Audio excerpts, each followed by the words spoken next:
दोस्तों, ये कहानी का दूसरा पार्ट है। अगर आप लोगों ने पहला पार्ट नहीं देखा है तो वीडियो सेक्शन में जाके आप लोग पहला पार्ट देख सकते हैं, वरना इस वीडियो के डिस्क्रिप्शन में भी मैं पहले वीडियो का लिंक दे दूंगा, तो वहाँ से भी जाकर आप लोग वीडियो पहला पार्ट देख सकते हैं। अब शुरू करते हैं कहानी का दूसरा पार्ट।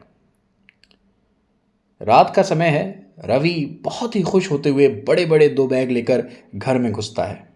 नोटों से भरे बैग फेंकते हुए रवि अपने बूढ़े पिता से कहता है, देखा तुमने, जो तुम्हारा भगवान नहीं कर सका वो इंसान ने कर दिखाया। अब से लोग जितनी चाहे जवानी जी सकेंगे। अब से तुम्हारा एक बार जवानी वाला फॉर्मूला खत्म। अब अमीर भी खुश और हम गरीब भी खुश। अरे, मैं तो भूल गया, अब तो हम भी अमीर हैं। ये कहकर रवि जोर से हंसता है। पिता, इंसान को ऐसा नहीं करना चाहिए। जब जब इंसान ने प्रकृति के साथ छेड़छाड़ करने की कोशिश की है, उसका परिणाम अच्छा नहीं हुआ है। रवि, और इससे अच्छा क्या होगा? एक बार बाहर निकलकर बस्ती का चक्कर तो लगा कर आओ। देखो बस्ती में कैसे जश्न का माहौल है। बड़े बड़े नेता अभिनेता बस्ती वालों से जवानी की भीख मांगने खड़े हैं। इतना महत्व तो इन गरीब बस्ती वालों की अर्थियों को भी नहीं मिलता जितना ये जीते जी देख रहे हैं। इससे बेहतर बदलाव तो हो ही नहीं सकता। प्रकृति हम गरीबों के साथ अब तक अन्याय कर रही थी, पर अब और ऐसा नहीं होगा। कट्टू, रवि ने नया घर खरीद लिया है। अपने नए घर में रवि और पिता बहस कर रहे हैं। रवि की उम्र 10 साल बढ़ चुकी है। रवि के बाल हल्के हल्के सफ़ेद होने लगे हैं। हल्का सा पेट भी बाहर आ गया है। पिता रवि को समझाते हुए कहता है, रवि बेटा, पागल मत बन। तू पहले ही अपनी जवानी के 10 साल बेच चुका है, अब और 10 साल बेचने पर क्यों तुला है? रवि, पिताजी, तब मुझे जवानी के असली भाव का अंदाज़ा नहीं था। मैंने 1 करोड़ में 10 साल बेच दिए, पर अब पिताजी एक एक साल का एक एक करोड़ मिल रहा है। पिता, पर बेटा, अगर तू 10 और साल बेच देगा तो पैसे का करेगा क्या? तेरे पास तो जीने के लिए जवानी बचेगी ही नहीं। रवि, पिताजी, मैं 10 साल बेचने के बाद भी अभी केवल 35 का ही हूँ। 10 और बेच दूंगा तब भी मैं 45 का ही होऊंगा। पैसा ही पैसा होगा पिताजी, बाकी जिंदगी आराम से गुजरेगी। कट्टू, रवि ने अपनी जवानी के 10 और साल बेच दिए हैं। उसके बाल और ज़्यादा सफ़ेद और चेहरा और ज़्यादा उम्रदराज लगने लगा है। रवि ने और भी बड़ा घर खरीद लिया है। रवि एक खूबसूरत लड़की के साथ घर में घुसता है और अपने कमरे की ओर जाता है। पिता रवि को रोकते हुए कहता है, मुझे तुमसे कुछ बात करनी है। रवि लड़की को इशारा करते हुए बोलता है, तुम कमरे में चलो, मैं आता हूँ। पिता, रवि बेटा, ये सब क्या है? तू कैसा हो गया है? इन लड़कियों के चक्कर में बड़े बड़े लोग बर्बाद हो गए हैं, फिर तू चीज़ ही क्या है? मेरी बात मान, एक सुंदर सी लड़की देखकर बेटा शादी कर ले और अपनी गृहस्थी बसा। रवि, पिताजी, सुंदर सी लड़की देखकर शादी गरीब करते हैं। मैं हर रोज़ एक सुंदर सी लड़की घर ला सकता हूँ, तो क्यों एक ही लड़की को जीवन भर झेलता रहूँ? पिता, बेटा, ये सब वक्ती चकाचौंध है। जैसे तेरा पैसा और ये बचे कुचे ढलती हुई जवानी के साल भी गुजर जाएंगे, तो ये रोज़ रोज़ बदलने वाली लड़कियां भी तेरा साथ छोड़ जाएंगी। जिंदगी के उस मुश्किल वक्त में अगर कोई तेरा साथ देगा तो वो तेरी पत्नी ही होगी। रवि, पिताजी, आप किस युग में जी रहे हो? गए वो ज़माने जब लोग बूढ़े हुआ करते थे।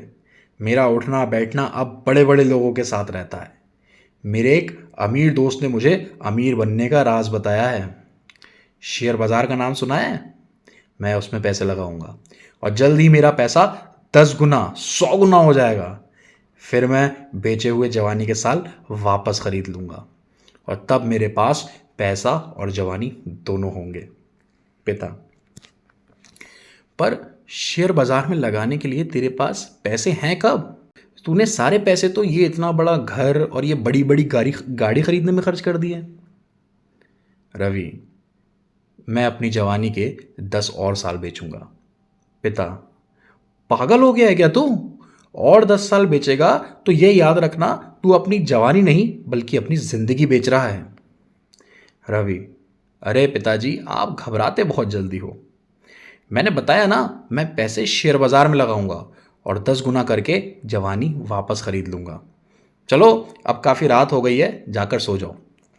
कट टू रवि, जो कि और बूढ़ा हो चुका है, खांसते हुए उठता है और अपने पिता से पूछता है, पिताजी, आपने मेरी बीपी और शुगर की दवाइयाँ देखी क्या? पिता बिना कोई जवाब दिए रवि को देखकर मुस्कुराता है। रवि, क्यों मन ही मन मुस्कुरा रहे हो पिताजी?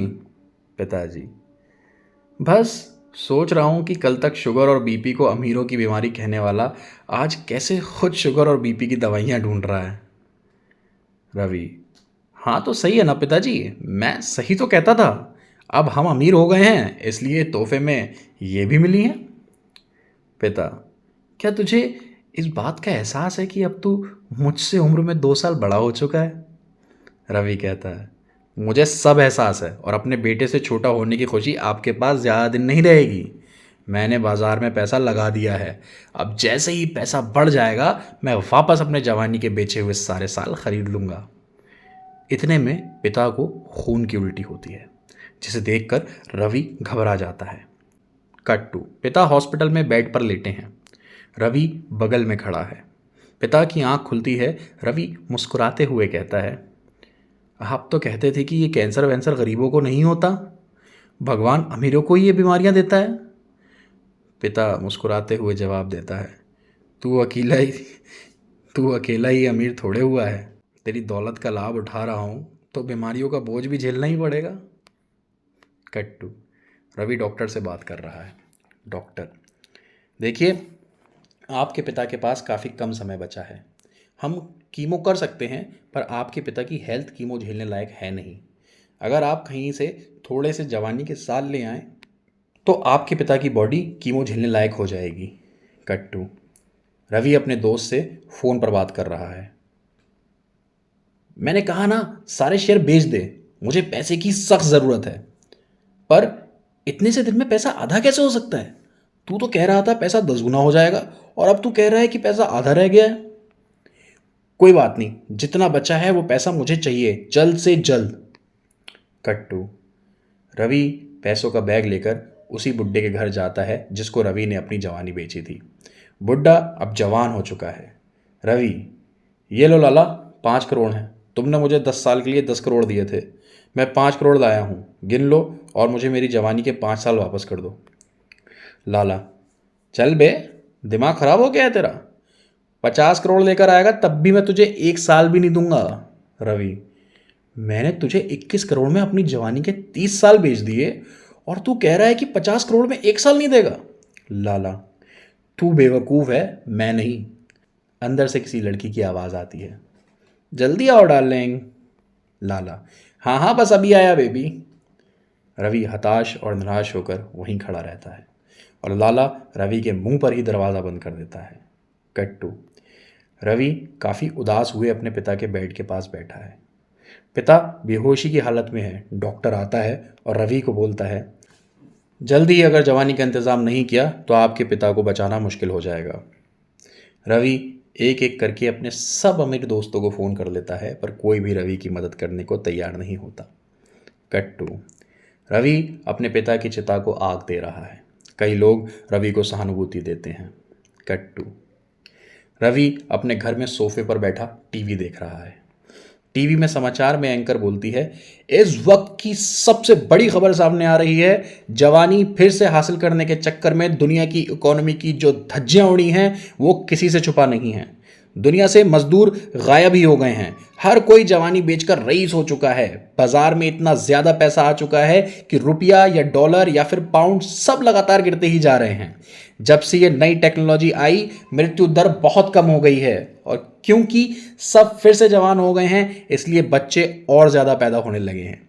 पृथ्वी का संतुलन बिगड़ने लगा है, रिसोर्सेस कम पड़ने लगे हैं। यही कारण है कि पूरे भारत में बिस्लेरी की एक बोतल औसतन 1 लाख रुपए में बिक रही है।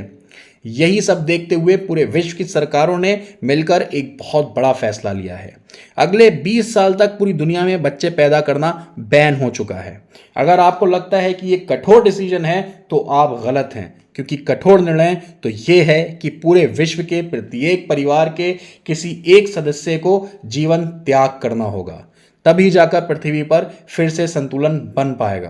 एक्सपर्ट का मानना है वरना वो दिन दूर नहीं जब पूरी दुनिया ही खत्म हो जाएगी। सरकारों का कहना है कि उनको जनता के दर्द का एहसास है, इसलिए उन्होंने ऐसे इंजेक्शन तैयार किए हैं जिनसे आपको बिल्कुल दर्द नहीं होगा और आप बेहोश होकर मौत के आगोश में कब चले जाओगे आपको पता भी नहीं लगेगा। इस जीवन त्याग से पूरे विश्व में कोई भी परिवार अछूता नहीं रहेगा। हर परिवार को कम से कम किसी एक का बलिदान करना आवश्यक है, और जिस परिवार में केवल एक ही व्यक्ति है तो उस व्यक्ति को अपना जीवन त्याग करना पड़ेगा।